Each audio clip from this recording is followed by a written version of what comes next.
Good evening students. நம்ம இன்னைக்கு பார்க்க போறது ஆப்ஜெக்ட் ஓரியன்டட் ப்ரோக்ராமிங் C++ பார்க்க போறோம். அதுல வந்து மெயின் கான்செப்ட் வந்து C++ வந்து ஒரு ஆப்ஜெக்ட் ஓரியன்டட் ப்ரோக்ராமிங் லாங்குவேஜ். அப்போ நம்ம வந்து என்ன பார்க்குறோம், ஆப்ஜெக்ட் ஓரியன்டட் ப்ரோக்ராமிங்னா என்னன்னு பார்த்துட்டு நம்ம என்ன பண்ண போறோம்னா C++ கான்செப்ட்ஸ்க்கு உள்ள போறோம். ஃபர்ஸ்ட் வந்து ஆப்ஜெக்ட் ஓரியன்டட் ப்ரோக்ராமிங்கோட கீ கான்செப்ட்ஸ் வந்து நம்ம பார்க்குறோம். ஆப்ஜெக்ட் ஓரியன்டட் ப்ரோக்ராமிங்னா என்ன? As the name suggests, object-oriented programming or OOPS இதை வந்து ஊப்ஸ்ன்னு சொல்லுவோம். இதுல இருந்தா ஆப்ஜெக்ட்ல இருக்கிற ஓரியன்டட்ல இருக்கிற ப்ரோக்ராமிங்ல இருக்கிற ப்ரோக்ராமிங்ல இருக்கிற பி, இந்த மூணும் தான் OOP அப்படின்னு சொல்றோம். Oops refers to languages that use objects in programming. நம்ம ப்ரோக்ராமிங்ல ஆப்ஜெக்ட்ஸ் வந்து யூஸ் பண்றது தான் வந்து ஆப்ஜெக்ட் ஓரியன்டட் ப்ரோக்ராமிங்னு சொல்றது. ஆப்ஜெக்ட்னா என்னது? ஒரு பொருள் அப்படின்னு சொல்லலாம். அந்த பொருளுக்கு வந்து என்னெல்லாம் இருக்கும்? அதாவது இப்ப கார் எடுத்துக்கிட்டீங்கன்னா என்ன இருக்கும்? காருக்கு நிறைய பார்ட்ஸ் இருக்கும். அதாவது என்ன இருக்கும்? டோர் இருக்கும், ஆக்சிலரேட்டர் இருக்கும், கியர் இருக்கும். இது மாதிரி நிறைய பார்ட்ஸ் இருக்கும். அதே மாதிரி அது வந்து சில வேலைகள் செய்யும். என்னது? ஒரு இடத்துல இருந்து இன்னொரு இடத்துக்கு மூவ் ஆகும். அத வந்து வேற ஒருத்தவங்க ஆப்பரேட்டும் பண்ணலாம். ஒரு டிரைவர வச்சு நம்ம ஆப்பரேட் பண்ணலாம். சோ இந்த மாதிரி ஃபங்ஷன்ஸ்லாம் வந்து இருக்கும். சோ ஃபங்ஷன்ஸும் அதனோட பார்ட்ஸ், ப்ராப்பர்ட்டீஸும் சேர்ந்தது தான் வந்து நம்ம என்னன்னு சொல்லுவோம் அப்படின்னா ஆப்ஜெக்ட்ஸ் அப்படின்னு சொல்லுவோம். இப்போ ஆப்ஜெக்ட் ஓரியன்டட் ப்ரோக்ராமிங்னா என்ன அப்படின்னா, அது வந்து ப்ரோக்ராமிங்ல ஆப்ஜெக்ட்ஸ் யூஸ் பண்ணுச்சு. ஒரு ப்ரோக்ராமிங் லாங்குவேஜ் அத ப்ரோக்ராமிங்காக ஆப்ஜெக்ட்ஸ் யூஸ் பண்ணுச்சுன்னா, அது வந்து நம்ம ஆப்ஜெக்ட் ஓரியன்டட் ப்ரோக்ராமிங் அப்படின்னு சொல்றோம். நெக்ஸ்ட் பாருங்க. Object oriented programming AIIMS to implement real world entities like inheritance, hiding, polymorphism etcetera in programming. நம்ம ஆப்ஜெக்ட் ஓரியன்டட் ப்ரோக்ராமிங் அதனோட நோக்கம் என்ன அப்படின்னா, ரியல் வேர்ல்ட் என்டிட்டிஸ், அதாவது இன்ஹெரிட்டன்ஸ் அப்படின்னா அந்த பரம்பரையா வருதுன்னு சொல்லுவோம்ல, அது மாதிரி இன்ஹெரிட்டன்ஸ், ஹைடிங் மறைக்கிறது, பாலிமார்பிசம் பிஹேவிங்ஸ், ஒருத்தரே வந்து 2-3 விதமா வந்து பிஹேவ் பண்றது. இந்த மாதிரி விஷயங்கள்லாம் இதெல்லாம் எங்கதான் இருக்கு அப்படின்னா ரியல் டைம், இப்ப நம்ம ரியல் லைஃப்ல தான் இருக்கு. அத வந்து நம்ம ப்ரோக்ராமிங்ல இம்ப்ளிமெண்ட் பண்றது தான் இந்த ஆப்ஜெக்ட் ஓரியன்டட் ப்ரோக்ராமிங்கோட முக்கியமான குறிக்கோள். ஓகேவா?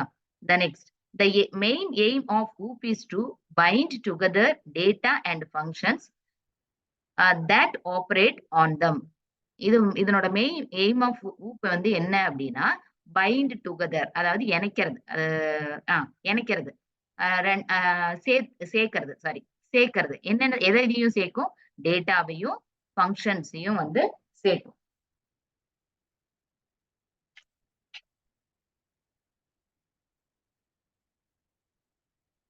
டேட்டாவையும் வந்து ஃபங்க்ஷன்ஸையும் வந்து இது வந்து சேர்க்கும். என்னது? இந்த ஆப்ஜெக்ட் ஓரியன்டட் ப்ரோக்ராமிங். ஒரு நிமிஷம்.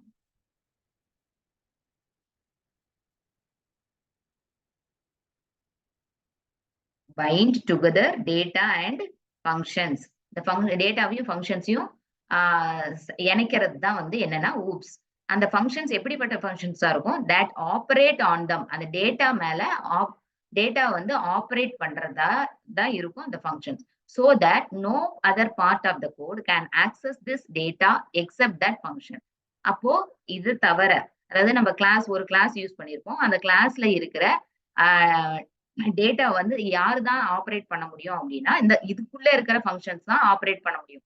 அந்த என்டையர் கிளாஸ் வேற ஏதோ ஒரு ப்ரோக்ராம்ல இருக்கும். அந்த ப்ரோக்ராம்ல இருக்கிற மத்த கிளாஸஸோ ஆப்ஜெக்ட்ஸோ வந்து இது என்ன பண்ண முடியாது? ஆப்பரேட் பண்ண முடியாது.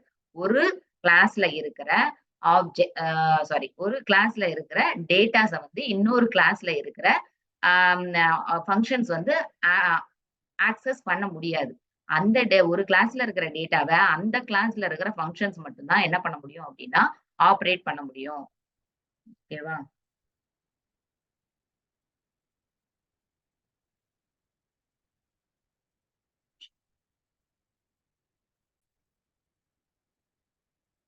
சரி, இப்ப நம்ம என்ன பார்க்க போறோம்னா, அடுத்தது கீ கான்செப்ட்ஸ் என்ன, ஆப்ஜெக்ட் ஓரியன்டட் ப்ரோக்ராமிங்கோட கீ கான்செப்ட்ஸ் என்னென்னு பார்க்க போறோம்.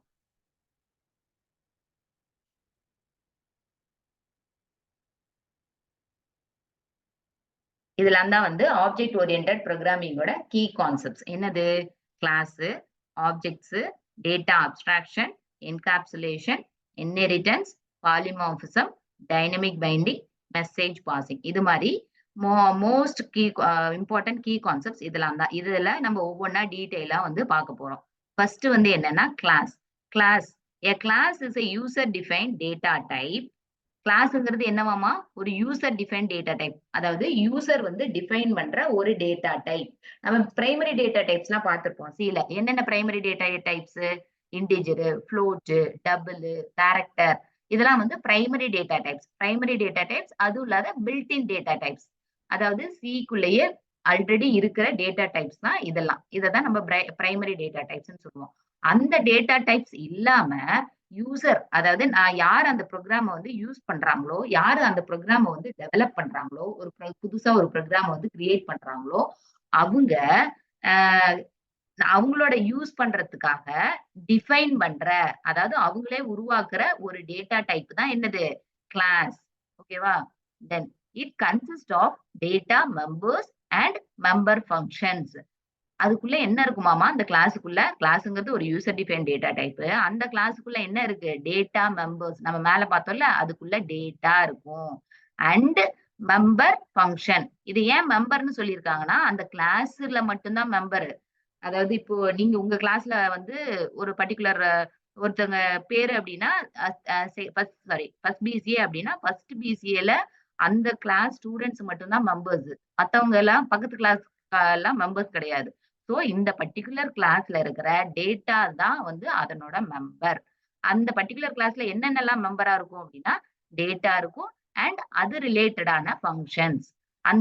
இந்த பர்ட்டிகுலர் கிளாஸ்க்கு உண்டான டேட்டாவையும் ஃபங்ஷன்ஸையும் தான் நம்ம என்னன்னு சொல்றோம்னா, மெம்பர்ஸ் அப்படின்னு சொல்றோம். Okay. It consist of data members. அதாவது class consist of data members and member functions which can be accessed and used by creating an instance of that class.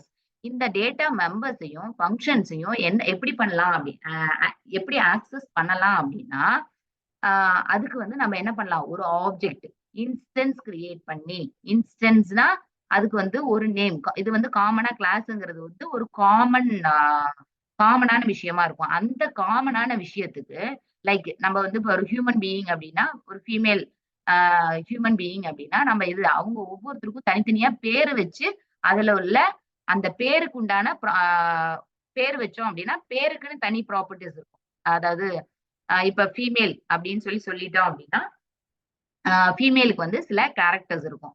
அந்த கிளாஸ் அப்படின்னா மொத்தமா வந்து ஃபீமேலுக்கு உண்டான எல்லா கேரக்டர்ஸும் அதுல குடுத்துருவாங்க. அதுல வந்து ஒரு ஃபீமேல்ல வந்து இப்ப ஒருத்தரு ஆ பத்மா அப்படின்னு ஒருத்தவங்க இருக்காங்க அப்படின்னா, அந்த பத்மாவுக்கும் வந்து அந்த கிளாஸ்ல உள்ள ப்ராப்பர்ட்டீஸ் தான் இருக்கும். ஆனா அந்த பத்மாங்கிறது யாரு? தனி ஒரு ஆ ஃபீமேல் ஆயிடுறாங்க. அப்ப அந்த ஃபீமேல வந்து அந்த பத்மாவுக்கு வந்து என்ன இருக்கும்? டேட்டாஸ் வந்து தனியா டேட்டாஸ் இருக்கும். தனியா வந்து ஃபங்ஷன்ஸ் இருக்கும். அதெல்லாம் வந்து நம்ம ஆக்சஸ் பண்ணிக்க முடியும். அடுத்தது it represents the set of properties or methods that are common to all objects of one type. இத நான் இப்ப சொன்னதுதான் சொல்றாங்க. அந்த class represents the set of properties. Properties அப்படின்னா அந்த ஒரு குணாதிசயங்கள் மாதிரி சொல்லலாம். இப்ப வந்து என்னது கை இருக்கும், கால் இருக்கும். அந்த மாதிரி நம்ம சொல்லுவோம்ல, அது மாதிரி ப்ராப்பர்ட்டீஸ் ஆர் மெத்தட்ஸ். மெத்தட்ஸ்னா அந்த ஃபங்ஷன்ஸ் தான் இங்க இந்த மேல மெம்பர் ஃபங்ஷன்ஸ்ன்னு பார்த்தோம்ல, அததான் இங்க மெத்தட்ஸ் அப்படின்னு சொல்றாங்க.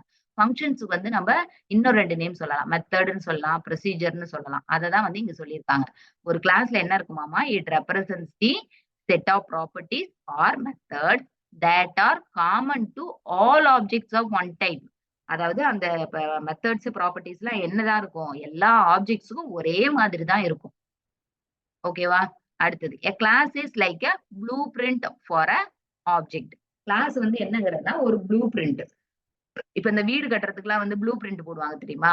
அதுல வந்துட்டு அந்த ஒரே ப்ளூ பிரிண்ட்ட வச்சு வெவ்வேறு இடத்துல அந்த ஒரே மாரியான வீட்ட வந்து கட்ட முடியும். ஆனா பட் எங்க இது லொகேஷன் வெவ்வேறையா இருக்கும். அது மாதிரி கிளாஸ்ங்கிறது வந்து ஒரு ப்ளூ பிரிண்ட். அந்த ப்ளூ பிரிண்ட்ட வச்சு நம்ம எத்தன ஆப்ஜெக்ட்ஸ் வேணாலும் கிரியேட் பண்ணிக்கலாம். எக்ஸாம்பிள் சொல்லியிருக்காங்க பாரு. For example consider the class of cars. Example வந்து இங்க வந்து ஒரு கிளாஸ்னா நம்ம இன்னொன்னு சொல்லலாம். குரூப்ன்னு சொல்லலாம். குரூப் அப்படின்னா என்னது? காஸ் வந்து நிறைய கிளாஸ் ஆஃப் காஸ் அப்படின்னா குரூப் ஆஃப் காஸ் அப்படின்னு சொல்லலாம். There may be many cars with different names and brands but all of them will share some common properties like all of them will have 4 wheels, speed limit, mileage, mileage range, etc. இப்ப என்ன சொல்லியிருக்காங்க அப்படின்னா நமக்கு வந்து there may be many cars with different names.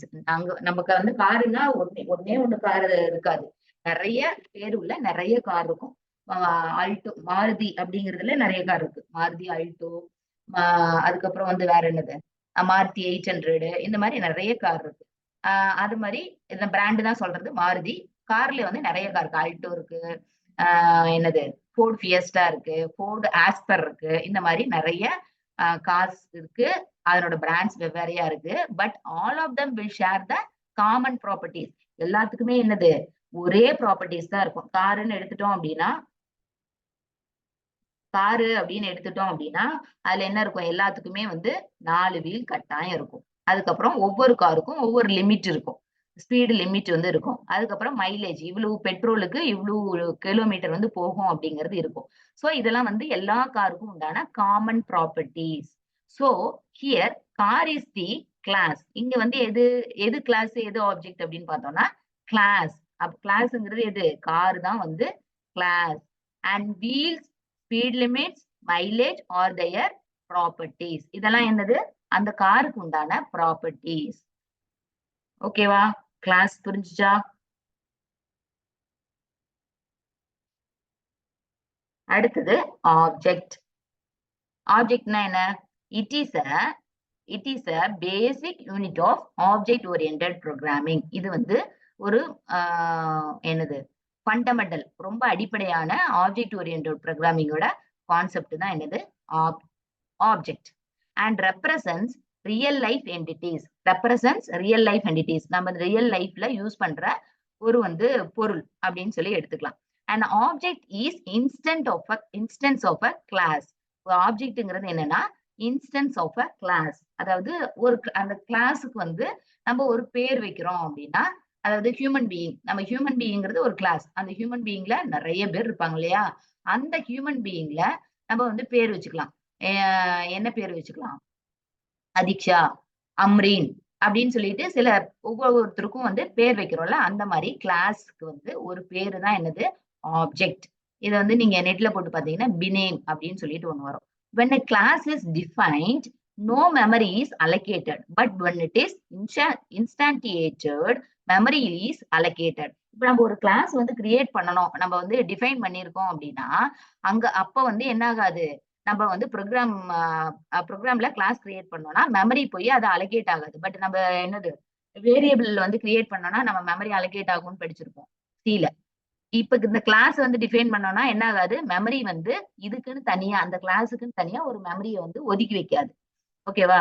But when it is instantiated, அதாவது அதுக்கு இந்த கிளாஸுக்கு ஒரு ஆப்ஜெக்ட் நம்ம கிரியேட் பண்ணும்போது என்ன ஆயிடும் அப்படின்னா மெமரி வந்து அலோகேட் ஆயிடும். நம்ம பார்த்தோம்ல, இந்த காருன்னு பொதுவா இருக்கிறப்ப எந்த மெமரியும் வந்து அலோகேட் ஆகாது. அதுவே தனியா பேர் கொடுத்துட்டோம், என்னது அல்சோ அப்படின்னு ஒரு பேர் கொடுத்துட்டோம், இல்ல வந்து ஆஸ்பர் அப்படின்னு சொல்லி ஒரு பேர் கொடுத்துட்டோம் அப்படின்னா, அதாவது அதுக்கு அந்த கிளாஸுக்கு ஆப்ஜெக்ட் காருங்கிற கிளாஸுக்கு அல்டோ அப்படின்னு ஒரு ஆப்ஜெக்ட் கிரியேட் பண்ணிட்டோம்னா அப்பதான் என்ன பண்ணும் அப்படின்னா மெமரி அலோகேட் ஆகும். And object as an identity, state, behaviour. ஒவ்வொரு ஆப்ஜெக்ட்டுக்கும் வந்து என்ன இருக்கும், ஐடென்டிட்டி இருக்கும், ஸ்டேட் இருக்கும், பிஹேவியர் இருக்கும். அதுக்கு கீழே எக்ஸாம்பிள் இருக்கு, நம்ம டீட்டெயில பார்ப்போம். Each object contains data and code to manipulate the data. ஒவ்வொரு ஆப்ஜெக்ட்டுக்குமே வந்து ஆப்ஜெக்ட்டுக்குள்ளேயும் என்ன இருக்கும் அப்படின்னா டேட்டா இருக்கும் and code to manipulate the டேட்டா. இந்த ஃபங்க்ஷனை தான் வந்து என்ன சொல்லியிருக்காங்கன்னா கோட் டு மேனிபுலேட் த டேட்டான்னு சொல்லியிருக்காங்க. அதாவது அந்த டேட்டாவை வந்து ஆக்சஸ் பண்றதுக்கு, மேனிபுலேட் பண்றதுக்கு நம்ம ஒரு கோடு யூஸ் பண்றோம். அதுதான் வந்து என்னது, ஃபங்க்ஷன், மெத்தடு, ப்ரொசீஜர். அடுத்தது, objects can interact without having to know details of other objects, data or code. It is sufficient to know the type of the message accepted and type the response returned by the objects. இதுல என்ன சொல்லியிருக்காங்க, 2 different objects வந்து ஒன்னோட ஒண்ணு interact பண்ணிக்கலாம், அதாவது communicate பண்ணிக்கலாம். எப்படி கம்யூனிகேட் பண்ணிக்கலாம்னா, என்ன மெசேஜ் வந்து அக்செப்ட் பண்ண முடியும், என்ன மெசேஜ் வந்து ரிட்டர்ன் பண்ணணும் அப்படிங்கறத மட்டும் தெரிஞ்சா போதும். அது உள்ள என்ன டேட்டா இருக்கு, என்ன கோடு இருக்கு அப்படிங்கறதெல்லாம் தெரிய தேவையில்ல. புரியுதா?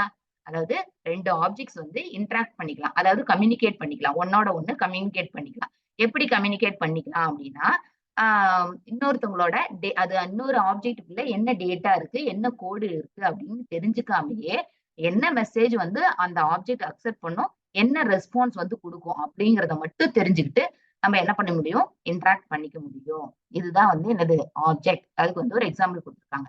Talk is a real life object. இதுல வந்து என்ன சொல்லியிருக்காங்க? டாக்ங்கிறது ஒரு real life object which has some characteristics like color, breed, bark, sleep, eat.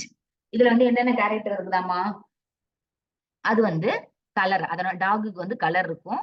Breed எந்த வகைமான டாக் அப்படிங்கிறது இருக்கும். அந்த டாக் என்ன பண்ணும்? குரைக்கும், தூங்கும், சாப்பிடும். இது வந்து அதனோட ஃபங்ஷன்ஸ். இதெல்லாம் தான் வந்து என்ன சொல்லியிருக்காங்க அப்படின்னா, கேரக்டரிஸ்டிக்ஸ் அப்படின்னு சொல்லியிருக்காங்க. இதுல டாக்ங்கிறது ரியல் லைஃப் ஆப்ஜெக்ட் ஓகேவா? அதுக்கு சில ப்ராப்பர்ட்டி கேரக்டரிஸ்டிக்ஸ் இருக்கு.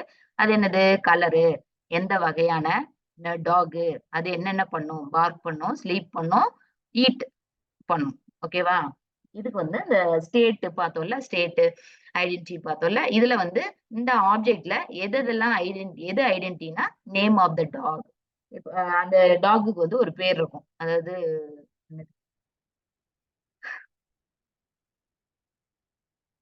பொமேரியன் அந்த மாரி ஏதாச்சும் பேர் இருக்கும். அப்போ நேம் ஆஃப் த டாக். அடுத்தது ஸ்டேட் ஆர் ஆட்ரிபியூட்ஸ். ஆட்ரிபியூட்ஸ் அப்டின்னா, அந்த அது ஒவ்வொன்னும் வந்து அதனோட எப்படி நம்ம அத வந்து இன்னொரு டாக் கிட்ட இருந்து டிஃபரன்ஷியேட் பண்றது அப்படிங்கிறது தான் ஆட்ரிபியூட்ஸ். அது பிரீட் எந்த வகையான டாக், அதனோட ஏஜ் என்ன, கலர் என்ன, இதெல்லாம் பொறுத்து நம்ம என்ன பண்ணலாம்? மத்த டாகோட அத வந்து டிஃபரன்ஷியேட் பண்ண முடியும். அதுதான் வந்து ஆட்ரிபியூட்ஸ். அடுத்தது பிஹேவியர்ஸ். அது என்னென்னலாம் பண்ணும்? பார்க் பண்ணும், ஸ்லீப் பண்ணும், ஈட் பண்ணும். இது 3 வந்து பிஹேவியர்ஸ். இததான் வந்து நம்ம என்னன்னு சொல்றோம்னா, ஆப்ஜெக்ட் அப்படின்னு சொல்லி சொல்றோம். Okay.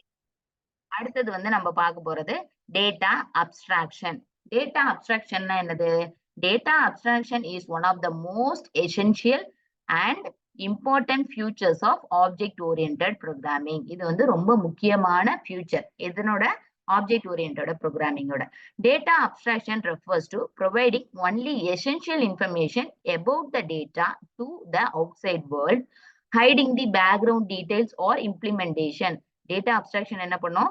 Providing only the essential information. என்ன இன்ஃபர்மேஷன் தேவையோ அத மட்டும் தான் என்ன பண்ணும்?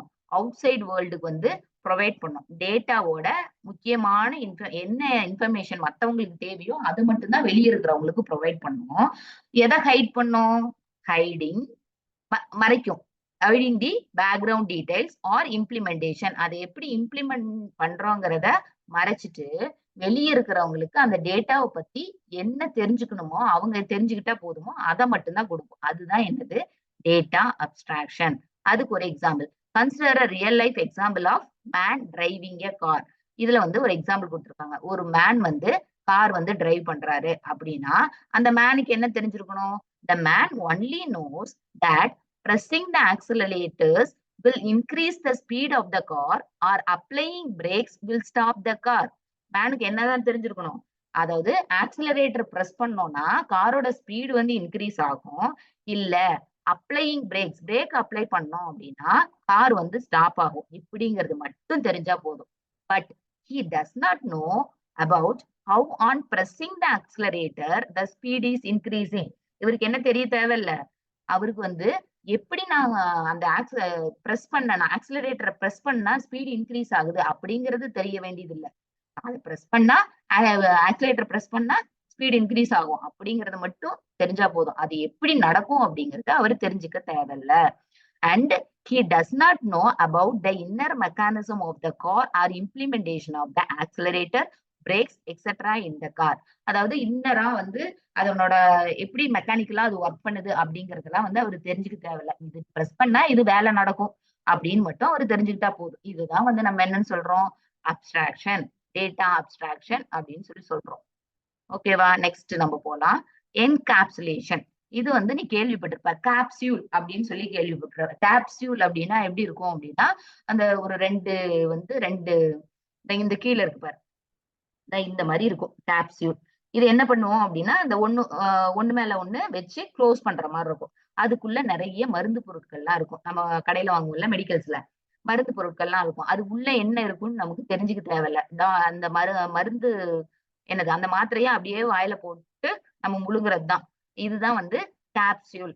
இதுதான் வந்து என்கேப்சுலேஷன் சொல்லுவாங்க. அதாவது உள்ள வந்து சில விஷயங்கள் வந்து மறைஞ்சிருக்கும். இதுல பாரு. Encapsulation is defined as the wrapping up of data under a single unit. அதாவது டேட்டா வந்து ஒரு சிங்கிள் யூனிட்டுக்குள்ள நம்ம அதாவது சுத்தி வைக்கிறதுன்னு வச்சுக்கோங்க. சுத்தி வைக்கிறது.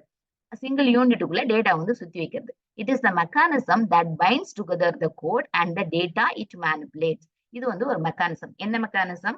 நம்ம ஆல்ரெடி பார்த்தோம். கிளாஸ்ல பார்த்தோம்ல. அது எதெல்லாம் வந்து பைண்ட் பண்ணும் அப்படின்னா, அதாவது சுத்தி வைக்கும் அப்படின்னா, கோடையும் டேட்டாவையும் ஒன்னா சேர்த்து வைக்கும். இதுதான் வந்து என்னது ஒரு மெக்கானிசம். என்கேப்சுலேஷன்ங்கிறது ஒரு mechanism. In encapsulation the variables or data of a class are hidden from any other class and can be accessed only through any member function of their class in which they are declared.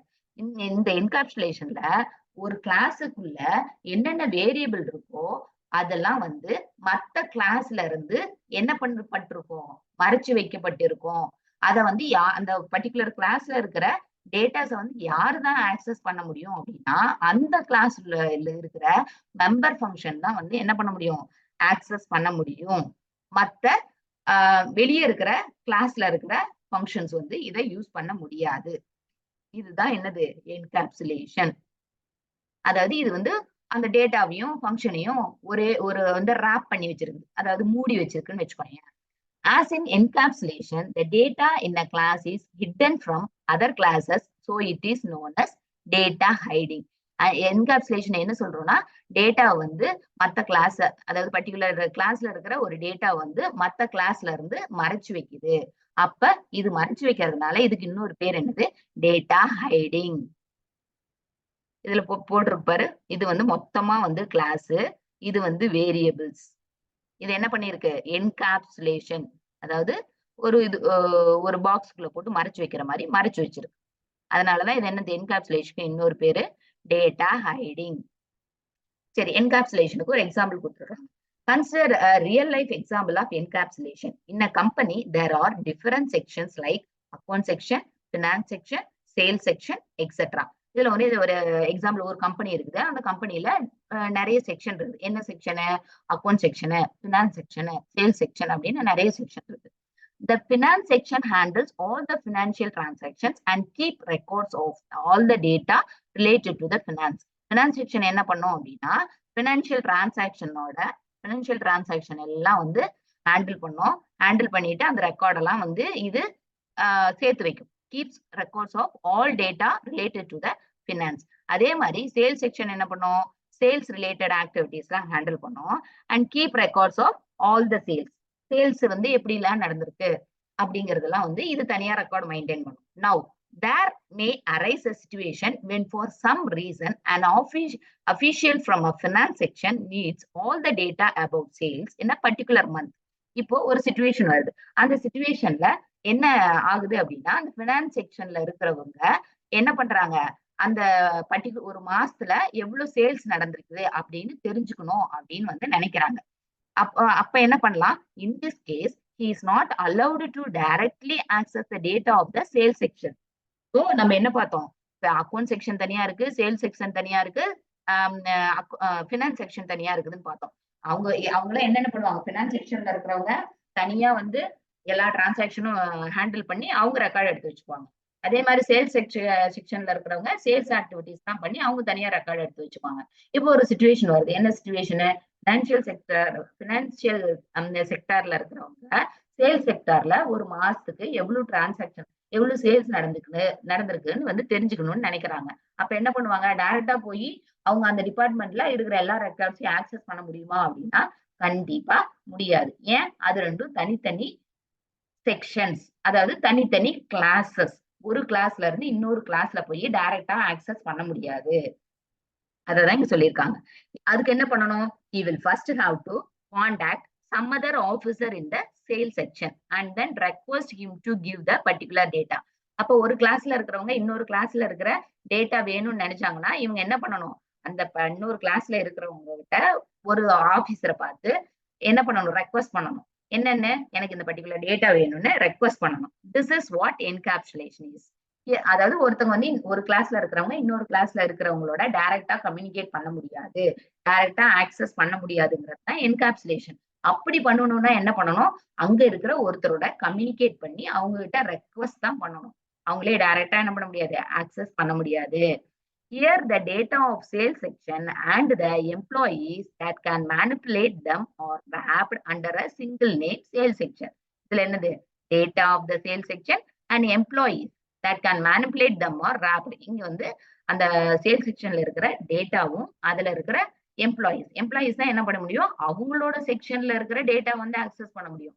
இதெல்லாமே வந்து ஒரு இதுல சுத்தி வச்சிருக்கப்பட்டது. எந்த நேம்ல, sales section அப்படிங்கிற ஒரு பேர்ல, அதாவது கிளாஸ். நம்ம ஆப்ஜெக்ட்னு கூட சொல்லலாம். புரியுதா? அடுத்தது போலாமா? அடுத்தது இன்ஹெரிட்டன்ஸ். இது வந்து உனக்கு ரொம்ப ஃபெமிலியரான டாபிக். பட் நீ என்ன பண்ணிருக்க மாட்ட, மேபி இது வந்து இதுதான் அப்படிங்கிறது உனக்கு தெரிஞ்சிருக்காது. என்னது, inheritance. Inheritance is an important pillar of ஊப்.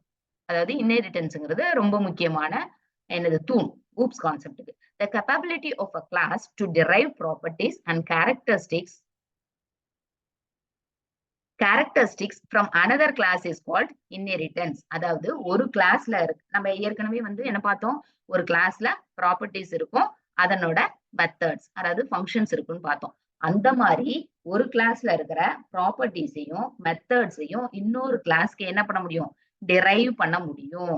அந்த மெத்தடுக்கு பேரு தான் என்னது, inheritance. When we write a class, we inherit properties from other class. நம்ம இப்போ ஒரு புதுசா ஒரு கிளாஸ் வந்து என்னது எழுதுறோம் அப்படின்னா நம்ம என்ன பண்ணலாம், இப்ப ஏற்கனவே வந்து ஒரு கிளாஸ் இருக்கு, அதாவது என்ன சொல்லலாம், இப்போ உங்க அப்பா இருக்காங்க, அம்மா இருக்காங்க அப்படின்னா அவங்க அப்பா அம்மாவோட சொத்து எல்லாமே என்னது உனக்கு வருமா? நீ வந்து என்ன சொல்லிக்கலாம், இப்ப உங்க அப்பாவோட உங்க அப்பா பேர்ல தான் அந்த வீடு இருக்கும். பட் நீ என்ன சொல்லிக்குவ, அது என் வீடு அப்படின்னு சொல்லிக்குவியா? அப்ப உங்க அப்பாவுக்கு சொந்தமானது எல்லாமே நீ என்ன பண்ணலாம், எனக்கு சொந்தம் அப்படின்னு சொல்லி நீ சொல்லிக்கலாம். அதுதான் வந்து இன்ஹெரிட்டன்ஸ். ஓகேவா? இந்த மாதிரி நம்மளால பண்ண முடியும். அதாவது ஏற்கனவே ஒரு கிளாஸ் இருக்கு, அந்த கிளாஸ்ல உள்ள எல்லா ப்ராப்பர்ட்டிஸும் எல்லா மெத்தட்ஸும் இன்னொரு கிளாஸ்ல இருந்து இன்னொரு கிளாஸ்க்கு சொந்தமா இருக்கிற மாதிரி நம்ம என்ன பண்ண முடியும், ஆக்சஸ் பண்ணிக்க முடியும். அதுதான் வந்து நம்ம இன்ஹெரிட்டன்ஸ் அப்படின்னு சொல்லி சொல்றோம். அதுதான் இங்க சொல்லியிருக்காங்க. When we write a class, we inherit properties from other classes. So when we create a class, we do not need to write all the properties and functions again and again, as they can be inherited from another classes that possess it. இது என்ன பண்ண, இங்க என்ன தேவையில்ல, நம்ம வந்து இந்த மாதிரி ப்ராப்பர்ட்டிஸ் வந்து இன்ஹெரிட் பண்ணிக்கலாம். அதாவது வேற ஒரு கிளாஸ்ல இருந்து நம்ம கிளாஸ்க்கே உரியது மாதிரி டிரைவ் பண்ணி வச்சுக்க முடியும். அதுல அங்க இருந்து லைக் கொண்டுட்டு வந்து வச்சுக்கிற மாதிரி. பட் அப்படி ஆக்சுவலா அப்படி பண்ண மாட்டோம், அங்க இருந்து யூஸ் பண்ணிக்குவோம். அந்த மாதிரி நம்மளால பண்ணிக்க முடியும். எப்ப அப்படின்னா நம்ம என்ன பண்ண தேவையில்ல, அந்த மாதிரி பண்ணிக்க முடியும். நம்ம அப்படி டிரைவ் பண்ற பட்சத்துல நம்ம அந்த கிளாஸையோ அந்த டேட்டாவையோ திரும்ப வந்து நம்ம கிளாஸ்ல எழுதிட்டு இருக்கணும்னு அவசியம் இல்லை. Inheritance allows the user to reuse the code whenever possible and reduce its redundancy. என்ன இது வந்து எதுக்கு ஹெல்ப் பண்ணுது அப்படின்னா, கோடு வந்து ஏற்கனவே எழுதி இருக்கிற கோடை வந்து திரும்பவும் யூஸ் பண்ணிக்கிறதுக்கு ஹெல்ப் பண்ணுது. அதாவது அதே கோடை வந்து திரும்பவும் எழுதாம, ஏற்கனவே இருக்கு அதே மாதிரியான டேட்டாஸ், அதே மாதிரியான மெத்தட்ஸ், அதாவது ஃபங்க்ஷன்ஸ் தான் இன்னொரு கிளாஸ்க்கு தேவைப்படுதுன்னா நான் அதுல இருந்து என்ன பண்ணிக்கலாம், ரீயூஸ் பண்ணிக்கலாம். இன்ஸ்டட் நான் திரும்பவும் அதை எழுதாம, ரிடண்டன்சி இல்லாம.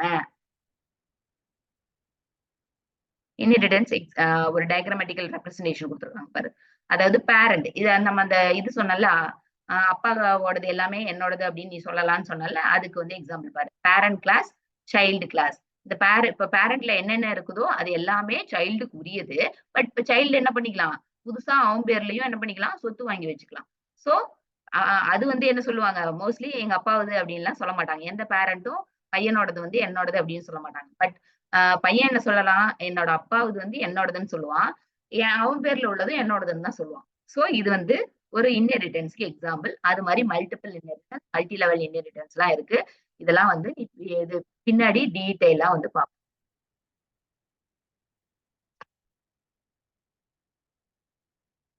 ஓகே, அடுத்தது பாலிமார்பிசம். பாலிமார்பிசம் அப்படின்னா என்னன்னா, அதாவது ஒருத்தரே அது டிஃபரெண்டா பிஹேவ் பண்றதுதான் பாலிமார்பிசம் அப்படின்னு சொல்லுவோம். The word polymorphism means having many forms. In simple words, we can define polyform, அதாவது many forms. சொன்னல ஒருத்தரே வந்து டிஃபரெண்டா பிஹேவ் பண்றது. அதுதான் வந்து many forms. We can define polymorphism as the ability of a message to be displayed in more than one form. அதாவது ஒரு மெசேஜை வந்து டிஃப்ரெண்ட் ஃபார்ம்ல மோர் தென் ஒன் ஃபார்ம்ல டிஸ்பிளே ஆகுறதுன்னு சொல்லியிருக்காங்க. எக்ஸாம்பிள் பாரு. For example, a person at the same time can have different characteristics. ஒரே person ஒரே டைம்ல டிஃபரெண்ட் கேரக்டரிஸ்டிக்ஸ் வச்சிருக்கிறது தான் வந்து என்னது பாலிமார்பிசம் சொல்றது. Example, like a man at the same time is a father, husband and an employee. ஒரு example என்னது, ஒரு மேன் இருக்காரு, அவரு ஒரே டைம்ல ஒரு ஃபாதராவும் இருக்கிறாரு, ஒருத்தங்களுக்கு ஹஸ்பண்டாவும் இருக்கிறாரு, இன்னொரு இடத்துல ஒரு எம்ப்ளாயியாவும் வேலை செய்யறாரு. இததான் வந்து நம்ம பாலிமார்பிசம் அப்படின்னு சொல்றோம். So the same person poses different behavior in different situation. ஒவ்வொரு சிச்சுவேஷன்லயும் ஒவ்வொரு பிஹேவியர் வந்து அவரு கொடுக்குறாரு. This is called polymorphism. இதுதான் வந்து நம்ம என்னன்னு சொல்றோம், பாலிமார்பிசம்னு சொல்றோம். அதுக்கு எக்ஸாம்பிள் பாரு.